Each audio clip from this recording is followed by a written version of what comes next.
This is a podcast from BFM 89.9, the business station. BFM 89.9, good afternoon. I'm Roshan Kanesan. You're now listening to Enterprise Explores, the show where we help you navigate the ever-changing universe of business, money, and technology. Now, in theory, tax policy predictability or certainty is a cornerstone of any good tax system. It allows governments to budget effectively and gives businesses the confidence to plan, invest, and innovate. But in practices, especially such as regions here in Southeast Asia, tax regimes are often fragmented, complex, and subject to frequent, unpredictable changes. So while Budget 2026 did offer some continuity by not introducing any new major taxes, the longer-term picture remains opaque. A recent report from the Centre for Market Education argues that poorly designed indirect tax systems in ASEAN hinder long-term planning, fuel illicit trade, and ultimately suppress innovation. So, through the course of this conversation, we have one ultimate question here. Why is tax predictability so important, and what does it actually entail? And to help me unpack this, we have in the studio with us Dr. Carmelo Ferlito, CEO of the Centre for Market Education, as well as Dr. Veerinderjeet Singh, Senior Advisor on Tax Policy at KPMG in Malaysia. Gentlemen, thank you for joining me today. Thank you. Thank you for having us. So, in theory, tax predictability, cornerstone of a good tax system. Why is that so? No, fundamentally, why we need to appreciate that taxes are one of the components that businesses look at, especially when in this part of the world we're looking at FDI, foreign direct investment. And so one of the measures of a good system is about predictability and certainty. Now, I must say that in the past, this has never been something that governments bothered about, but it has changed dramatically in many countries, not necessarily all the way, but that is important because you need to encourage investment, and investors need some form of stability, and therefore that requires consistency of approach, depending on the circumstances that the government has. Carmelo, any thoughts there? Yeah, if you think about the essence of entrepreneurial action, is actually based on risk. So being entrepreneurs, being business people means being able to plan in a scenario which is characterized by extreme uncertainty, radical uncertainty. So in order for entrepreneurial plans to be successful, the more we can minimize that level of uncertainty, the better. So, of course, there are entrepreneurial choices that in which the element of risk can't be eliminated. You are choosing the right location for your business, the right nature of business, the right product, and so on. You cannot have the ultimate answer on that in advance. But all the other things that can instead create a better ecosystem for entrepreneurial decisions are obviously welcomed. I remember speaking to a business that operated in oil and gas years ago, and when asked about, the rising prices of oil and the lower prices of oil, asked, prices are higher now, isn't that better for you? He said, Roshan, ultimately, we want some level of predictability. All this volatility doesn't help us because we want to be able to plan to some degree of reliability ahead. Now, if we look closer to home, Budget 2026, as I mentioned, no major new taxes, where the last two introduced a bunch of new mechanisms, either through capital gains tax on unlisted shares, or a dividend tax as well, which we saw last year. So overall, from the longer-term perspective, where do you both think or feel we here in Malaysia are in terms of tax policy predictability? Well, if you look at this budget that was just announced, we do agree, those of us in the tax fraternity have actually engaged with the Ministry of Finance to tell them that the past few years have been dramatic, have been traumatic, and have been problematic to many businesses. So, and the point really is how much further can you go in terms of new tax measures, right? And I think I have said this in various forums as well, that we seem to have all the elements of taxes that we need. Put aside wealth taxes because that may not fit in based on the circumstances. But we do have the whole gamut and menu of taxes. And therefore, my view also is that We can improve it, obviously. Which is why we are talking today in this particular show as well. Certainty is important. But the other aspect is really about doing more with what you have. And this is about generating more, because you can. You can generate more if you really focus on the gaps, the loopholes, and the weaknesses that you already have in our system. And this takes us back to this issue of indirect taxes being one of those. When you talk about smuggling and all this stuff, there's so much the government can do. So to me, focus on the administrative aspects and the enforcement, do it well. I think you can still generate quite a bit of revenue. So that's why this year has been a good, 2026 budget is actually good. It is welcomed by most of us, if not all. And so the issue really is about, we hope it will remain stable for a while. And as Carmelo has pointed out, predictability is important, because otherwise, how do you expect businesses to come in and expect to generate profits if they have so many changes occurring? And that was what happened in the last 3 years or so. A great example of that, of course, is the e-invoice deployment, right? Initially, it was going to be, I believe, 2025 to 2027 in stages, and then suddenly it became 1 year. Yeah. And now we're effectively going back to the original schedule. Yeah. That's not predictability. That is not certainty. And people's, again, all this requires investment into the system, into processes, into software. Yeah. Doesn't help businesses in their competition. Part of that, if I may, yes. Invoicing is really, why is the government moving so fast, moved so fast in terms of introducing all these changes? And the major aspect is revenue generation. I think low-hanging fruits, get the revenues in, at least to show, to move in the direction of reducing our deficits. Whatever mathematical gymnastics one goes through to try to make that. So that was the main rationale. So in the end of the day, I think they have achieved it to some extent. So now to me, it's about, I think, I've always said this, the tax agencies need to be set higher thresholds of generation and also of revenue, and also give them a bit more in terms of what they need to ensure that they are doing their job well. There has to be very clear KPIs. KPIs are not about just tax revenue. There's much more that should be set for our civil servants to really earn the remuneration that we all pay them. Thank you. Yeah. Carmelo. Yeah, in fact, I agree with Veerinderjeet that enforcement is probably the weakest spot, not only in Malaysia, but probably in the whole region in terms of tax collection. Together with that, however, remaining linked to Budget 2026, we notice, I think, a sort of dichotomy with the fact that no new taxes have been introduced, which is a very good thing, that an ambitious target has been fixed for deficit, which is also a very good thing. But at the same time, we have, once again, the biggest budget ever. So I find difficult to reconcile these aspects, and what is missing is that fiscal responsibility is not only built on more revenues, but is also built on less expenditures, and where is probably we don't see the counterpart of this fact of not introducing new taxes on a very serious and ambitious plan on reforming the way in which the government spend the money. And I'm not in mind just procurement, which is a very tiny part of the conversation. I have in mind mostly the so-called Malaysia Incorporated, so the whole system of GLCs. And in general, before we move on to more tactical matters, what gets in the way of tax predictability from your perspectives?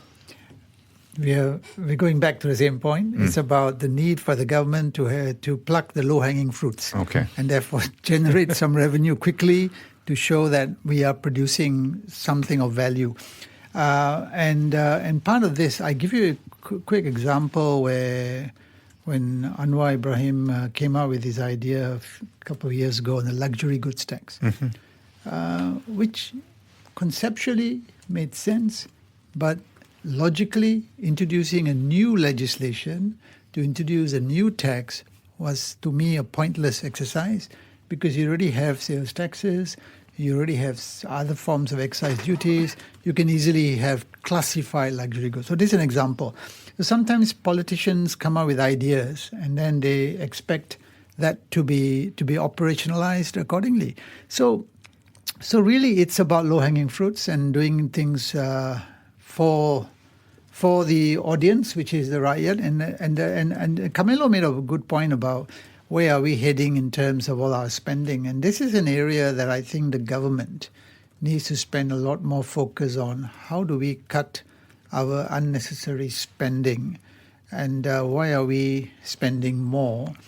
And so the challenge in this year's budget was also the fact that we are actually giving a lot more cash transfer payments than what we did. And then on the other side, we're rationalizing subsidies. So this is a dichotomy that is amazing. But anyway, we will wait and see what happens. But fundamentally that. And so it's low-hanging fruits, easy to do. Why not? But like I said, sensible approach has been taken in 2026 budget to say we pause any new changes, major changes. And therefore, what we expect, at least from my perspective going forward, we will see some tweaking of the existing taxes. For example, sales and service tax has got its weaknesses. And the last expansion had an issue because a lot of SMEs and others are actually having an impact. And because it's not a full GST, so we have to manage it. So I think you need predictability for investment purposes. We need a predictability also because the governments also need to anticipate how much of revenue they're supposed to collect. So therefore, they are driven by the expenditure that they want to incur as well. So this is where it is. From an accounting point of view, revenue expenditure, very simple. So short-term and long-term perspectives on this. That's it. Carmelo, policy continuity is a key part of it, right? Can you give us your perspective on this and perhaps even expand to the regional lens as well if you want? Policy continuity, you see, that's one of the main issues with, like Veerinderjeet mentioned now, with low-hanging fruit. So when I was a kid and I was starting to be aware of politics and these things, I was used to ask my father, what does it mean that the government is presenting the budget? Usually in Italy is around September, October as well. And my father, a very simple person, was used to answer, it means that from tomorrow, cigarettes and petrols are going to be more expensive. And my father was a smoker and a truck driver. So these kind of expenditures were very important to him. So there are elements, I think, that represent the easy continuity between governments, which is increasing excise duties, and we see this as a constant element independently from the government color. But on the other side, we had clear examples in which, for political reasons, maybe good taxes have been wiped out, or good systems have been wiped out just because they were done by the political opponent. So on this is understandable, it's part of the political dialectic. And I do believe that indeed the political game is in itself ontologically the biggest obstacle to policy continuity. So you feel somehow compelled to destroy what your opponent has done because he was your opponent. And I guess as far as we accept the democratic game, we have to take it all. So it means also this kind of side effects. Perhaps even to just make your mark, right? In some cases. And I think policy in this area, tax policy-wise, having a kind of a longer-term roadmap is what is essential for countries. But I dare say we don't have any specific country in Southeast Asia which actually gives you a roadmap to say, this is what I think I'm going to do in year 2, year 3, year 4, at least for discussion.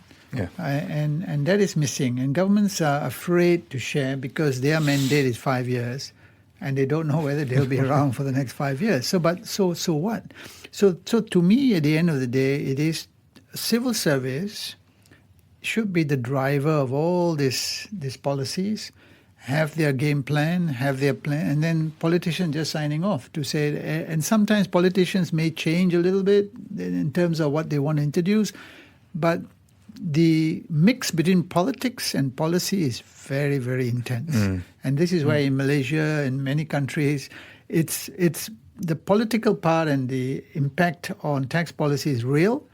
And this is where the issue of disengagement is important, but I dare say it's totally impossible, but at least let's do it a bit better. Yeah. And so the civil service should be given more power to do whatever they should be doing, and the politicians should not interfere too much if it's for the better good, long-term good of the nation. Gentlemen, we got more to get into, including we'll dive into and explore the principles of good tax design, or at least in theory. Folks, I've been speaking with Dr. Carmelo Ferlito, CEO of the Center for Market Education, and Dr. Veerinderjeet Singh, Senior Advisor on Tax Policy at KPMG in Malaysia. And overall, we've been talking about the importance of tax policy predictability and what gets in the way of it. I'm Roshan Kanesan. This is Enterprise Explores on BFM 89.9, the business station. Bold, fearless Malaysia. BFM 89.9, the business station. BFM 89.9, welcome back to Enterprise Explores. I'm Roshan Kanesan, and today we're pointing our focus on the vital need for tax policy predictability. And helping me with this conversation today, Dr. Veerinderjeet Singh, Senior Advisor on Tax Policy at KPMG in Malaysia, as well as Dr. Carmelo Ferlito, CEO of the Center for Market Education. Gentlemen, we talked earlier about what tax predictability is and what gets in the way of it. And oftentimes it can come down to just meeting short-term revenue needs versus long-term aspirations. Yeah. I want to focus, if possible, on the concept of good tax design and what it entails.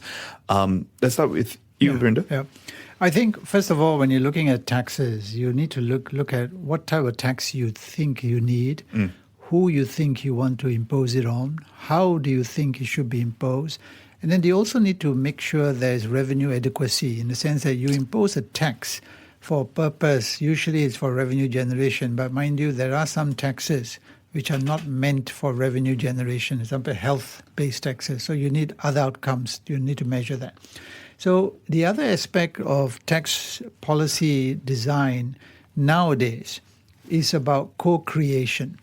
And I think you cannot design tax policy in a vacuum. So you cannot say, I leave it to one part of the society to design it. You need to work with businesses, with players, right? So co-creation is about discussing some ideas, developing it further, improving it, getting more consultation, and then deciding whether this is good enough to go.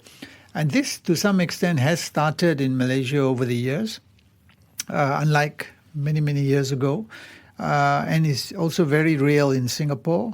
To some extent, perhaps in a very small measure, maybe in Thailand a little bit, but I think in Southeast Asia, perhaps there needs to be a lot more intensity in terms of engaging with chambers of commerce and so on and so forth, right? The right players and so on. So co-creation is crucial because you can come up with a policy, you know the what and the who and the how, and then you announce it, then you find all kinds of pushback, then you go to withdraw it. That's embarrassing to the government. So that's why governments in many countries, actually sometimes in the developed world, they come up with a plan. They indicate, they alert you that these are the kind of areas we may look at, and then they open for discussion. In the past, in the context of Malaysia, we announce it, then we wait for all the seminars to unfold and all the criticism come out, and then there will be some changes as well. So I think that's the way you develop policy. And co-creation to me is fundamental, and that's an area that perhaps should be a lot more visible in ASEAN in particular. Yeah. Great time to emphasize the point, given that a lot of the leaders are in town. Hopefully some of them are listening to us. Carmelo. Yeah, I think that we should start also from a little bit stepping back on a more philosophical perspective. Somehow, even out of the joke, we may say that taxations are evil, maybe a necessary evil, part of the democratic game. But I say that seriously in the sense that when we authorize taxation in a democratic community, we are authorizing a small group of people to take money out of the pocket of the majority of the people and to spend this money in a way that is often discretionary. So this is not a minor point. There is a delegation of enormous responsibility and power to a small group of people elected with democratic election, whatever, but is a small group of people. So I think that if we accept this, we should put more emphasis and more constraints on the way and the limit in which these taxes are collected and from whom, and so stress the principle of equity, horizontal and vertical equity.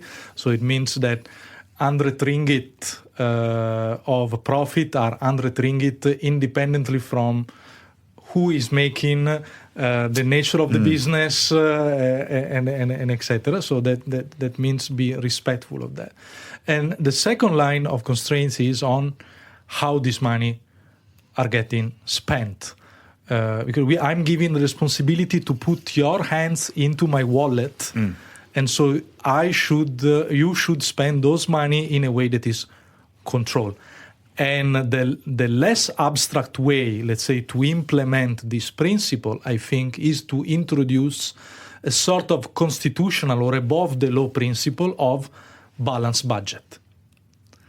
So you cannot spend more than what you got. And if for whatever emergency reasons you may be forced into the red territory, there should be a constitutional principle that forces you to, in example, get back to balanced budget within 3 years or so.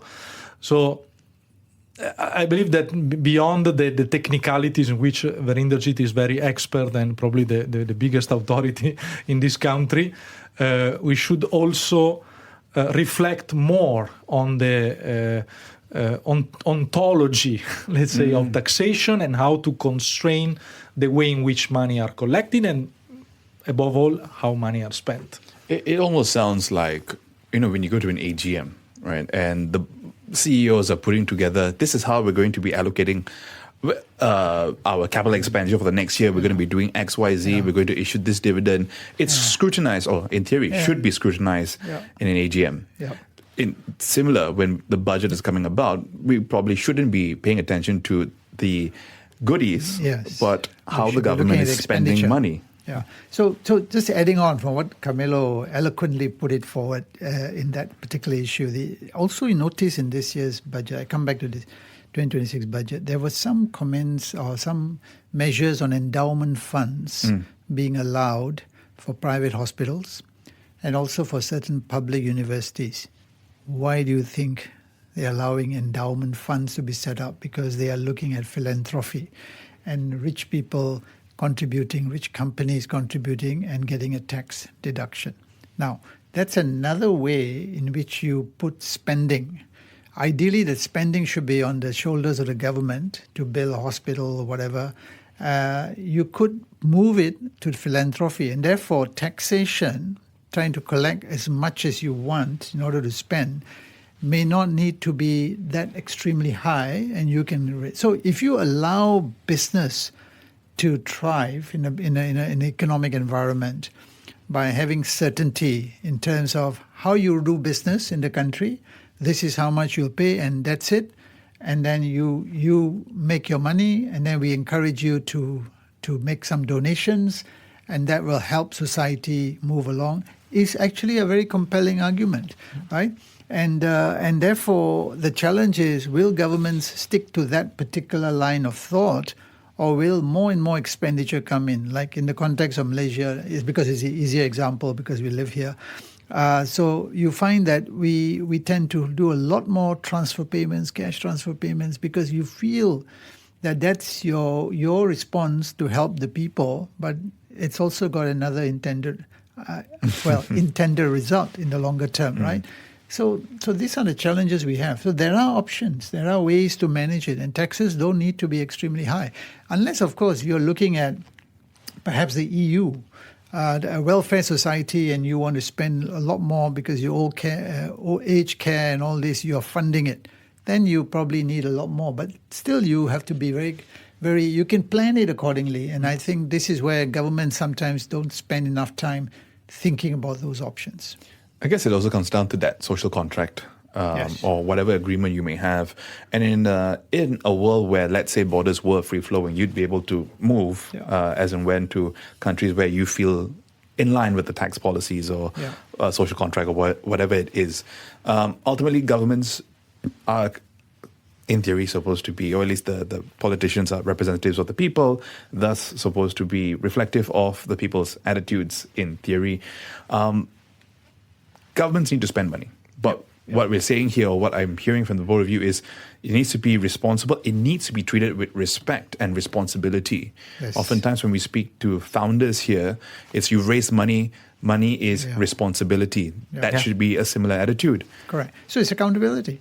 So it's back to this issue where we have the accountant general, the auditor general coming up. Oh my God, every year. Year in, year out. So I think the government needs to take a much more focused approach in dealing with all these auditor general's comments, because sometimes not sometimes, all the time we find that it just seems to be a minor, to the government is a minor thing. We look into it. We will carry out the necessary investigation. But why you allow it to come to that level? I'd love to see a budget speech followed by Auditor General's remarks paired together so that people know where last year's spending actually went. Because, again, when you allocate a certain amount of money, you also want to kind of know the response, what was the result from that money? Where are we seeing better healthcare outcomes? Are we seeing leakages in certain places? How do we address that? Because just from an inflationary perspective, every year is going to be the biggest budget. That's going to be the situation. But are we getting more ROI for the people for the money spent? That is key.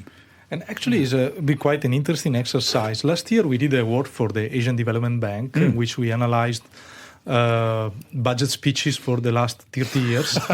So I'm very familiar with all the budget speeches since the time when Anwar was Minister of Finance. I read them all, and I put all the figures in a spreadsheet. And a nice exercise was to compare the figures from the budget with the figures from the actual. So the national accounting, so what was predicted to be collected and spent, and what was actually spent and collected. And a lot of surprises. We haven't published a paper on this, but probably we should. Oh, you really should. There are a lot of surprises, and we find that era which are in the collective mind considered as era of big spending actually have been prudent in the sense that the actual figures were much more moderate and much more responsible than the predicted ones, while governments that in public sounded as the responsible ones are the ones in which the actual were often worse than the predictions. Maybe for the next chapter of our conversations. We have a lot of figures there, 30 years of data. It's fantastic. Put a paper together, and we can talk about it. But look, sorry. Correct. When the budget comes out, they also come out with the estimated expenditure and reports for all the ministries.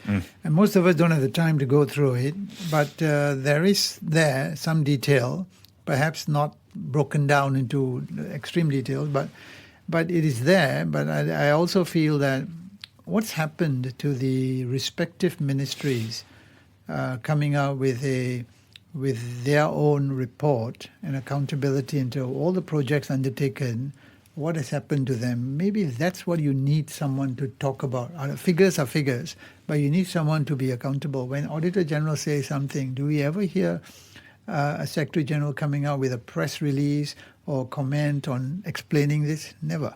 Because this is something that, it's nothing, we shouldn't be talking too much about it. But Carmelo is right. Government raises what they think they want to raise and all the estimated. The actual expenditure sometimes, when it finally comes out and finalized the next year or the year after, you find that sometimes it's in fact far lower. Sometimes a bit more. So at the end of the day, no one focuses on that other than researchers.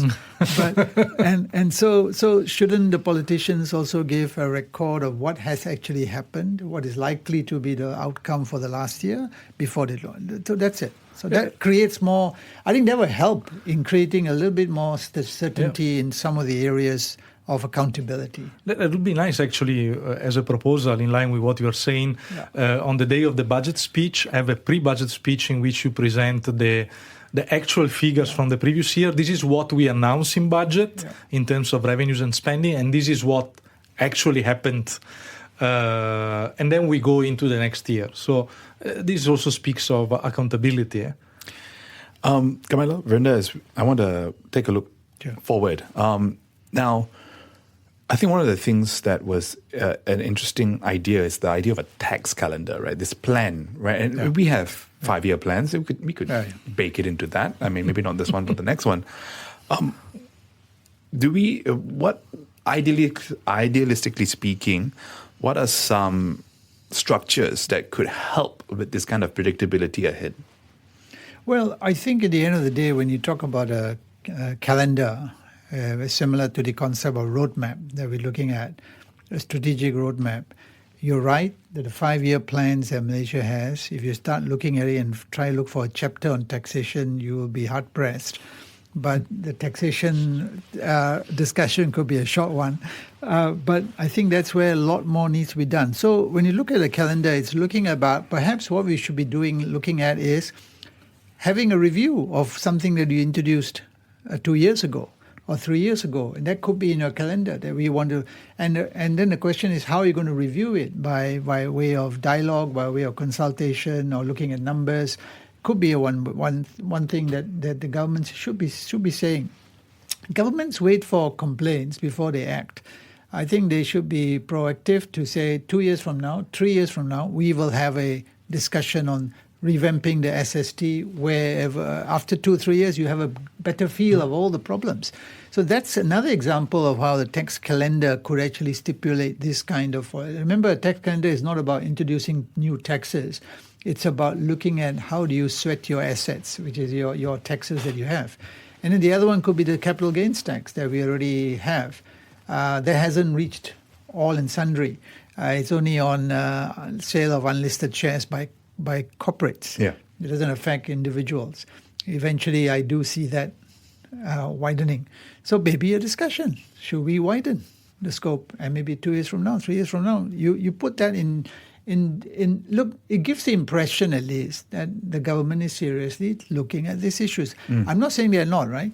They may in the background, civil servants are already looking at this. But again, transparency is, I think, our main focus today. And transparency makes tax policy more robust. And therefore, co-creation discussion is very essential. Carmelo, to wrap us up, anything in particular to that? I think related to this is also important because of the relationship with policy and politics that Veerinder has mentioned. We should probably put a layer above normal legislation in which announcements or reforms in the fiscal system can be done only after a certain number of years, so that taxes don't become so beyond the tax calendar, so taxes don't become part of a political game. So we grant a certain time of stability, so we know that, I don't know, for 5 years or 6 years, nothing is going to change because the law doesn't allow you to change. So we need to have a layer above the policymaker, I believe. So we come to the Fiscal Responsibility Act. And maybe that should have another clause or paragraph of that to create certainty. And you've done it, you've introduced it. Now you've got to have a 2 or 3 year pause or something before you introduce new taxes. You need to evaluate whether this has worked. That also adds to accountability of government. Did you make the right call at the time you introduce these taxes? So that, I think, Fiscal Responsibility Act is a good one. It's a start. I mean, make more changes to it over time. I think that will help government be more accountable. Yeah. Gentlemen, a pleasure speaking to the both of you today. Definitely seems like a pairing that we should put together again in the future. Thank you so much for joining me today. Thank you for having us. Folks, you've been listening to Enterprise Explores, the show where we help you navigate the ever-changing universe of business, money, and technology. And today, I was speaking with Dr. Veerinderjeet Singh, Senior Advisor on Tax Policy at KPMG in Malaysia, as well as Dr. Carmelo Ferlito, CEO of the Centre for Market Education, on the concept and importance of tax predictability and certainty. If you missed any part of the conversation, you can catch the podcast when it comes out later today over on our website at bfm.my or download the BFM app. I'm Roshan Kanesan. This has been Enterprise Explores on BFM 89.9, the business station. You have been listening to a podcast from BFM 89.9, the business station. For more stories of the same kind, download the BFM app.